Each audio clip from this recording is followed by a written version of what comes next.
You know, conservatives, conservatarians, libertarians, whatever I am, whatever you and I are, need to start winning arguments by asking liberals better questions, like what is stopping you?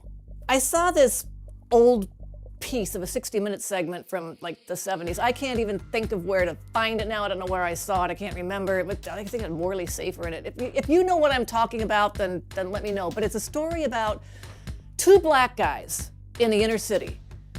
This is back in the 70s, mind you. I mean, it's just crazy how things repeat. But anyway, two black guys back in the 70s who noticed that black manhood was in a state of crisis. And so they decided what they really needed to do, what they had to do, was to start a school. They needed to get a hold of black boys. That's where they wanted to start to form black men. They wanted to get black boys, they wanted to start their own blam school because, oh, talk about things not improving over the years. But the schools were in such horrible shape and black families were in such a state of crisis, they figured they needed to start a school for black boys. It would be taught by black men. They would be hard on academics, hard on discipline. Those boys would have to show up, they'd have to study, they would have to wear uniforms, they would have to do their work. And they actually managed to raise money for this school. And as far as I think it was actually a private school. Two black guys with, just an idea. And who the heck back then was, unless they were athletes or movie stars, which they weren't. They were just who's going to give these guys money? Anyway, they actually managed to pull this thing off. They started this superb school for black boys. Well, guess who came along? Yeah, white liberal women. And sued these guys to let girls into the school. Well, girls need this too. Well, how can you keep girls need it too? And these white liberal women who were making this kind of fuss, I mean, they were like the dentist's wives. Back then they would have been the wives. You know, they'd been to Brown and Bryn Mawr and Sarah Lawrence and all those places. They had these networks, they had the money, they had the mailing lists. They could have raised a school for girls in 10 minutes. But no, they had to go and take what these two black guys had made with their own hands. And for some reason, the 60 Minutes interviewer did not have the wit to say, well, what is stopping you? What is stopping you from starting that school for girls? You, with all your resources, all your education, and this example right there, the whole model is laid out there by these two black guys in their school. It's all right, just copy it. They already did all the work. Go talk to them. I'm sure they'll tell you how to do it. I'm sure they'll give you tips. What is stopping you from doing the thing that these two black guys did with nothing? And then this one I definitely remember. So it's some girl and, the hijab and the everything, and she's talking to George Bush when he was president, and she was saying, why don't you, I'm sorry if she did have an accent, she was from a foreign country, clearly, she was like an exchange student or something.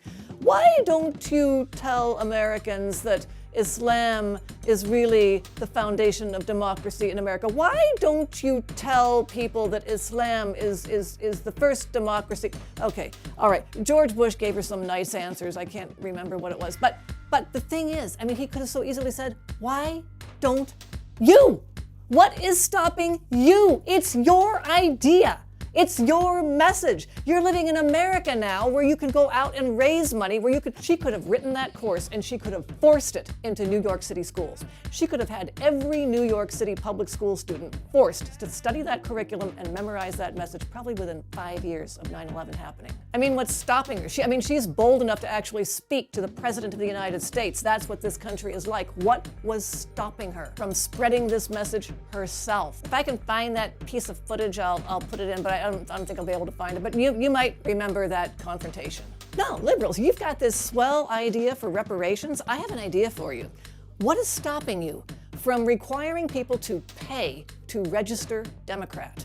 You make them pay like $10, $100. You could even start a sliding scale, something, but they have to pay to register Democrat, and every penny of that registration fee goes to reparations. It's not a poll tax, it's just a fee to join a party. Political parties can make their own rules. For every election, like every 2 years, $100. Now there are some people who could claim to not be able to afford it, but look at all the rich Democrats there are. And a little reminder, you guys, you liberals, you're the ones with all the money. Really, the Democrats are the party of millionaires and billionaires. Take a look.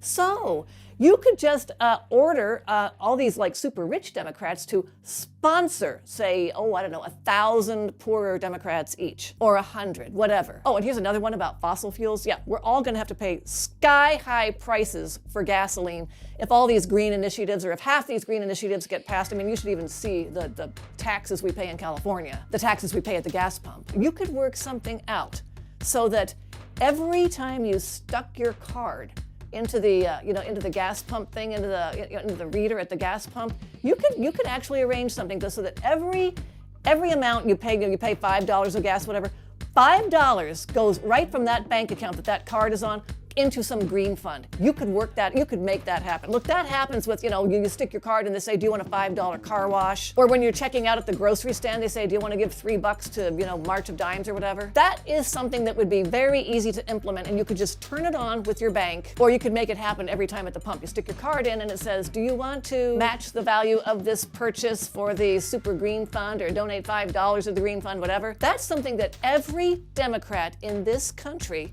could be doing. Or, okay, you don't even have to make it that, that cool. You don't have to get the financial institutions in on it, although you certainly could. I bet you can make it happen. But here's something else you could do, just voluntarily. For every time you go to the gas station and you spend, $5, $10 on gas, you voluntarily make a donation of that amount to the Sunrise Movement, or to whatever, the green foundation of your choice. Some nice green thing that's going to see to it that we get rid of fossil fuels. And that way, for every dead dinosaur you burn, you could be installing some ugly solar panels on someone's rooftop. Or you could build one of those windmills that kills the eagles that the Sierra Club won't talk about. Really, liberals, what is stopping you? You could organize this thing. You could spread the word. You could get some catchy tunes for it. You own all the media and entertainment and education and news institutions. You could start this thing. You could make it as popular as Black Lives Matter. And you could do that with so many things, liberals. You've got so many ideas. Oh my God, so many ideas. Taxes for this, agencies for that. I remember that time when Hillary Clinton said, I've got 1,000,000 ideas for this country. I've got so many ideas, this country can't afford them all. You want free health care for illegal aliens. Every time you make an insurance premium payment, you match that amount in a special fund for medical care for illegal aliens. Why are you waiting for laws to be passed?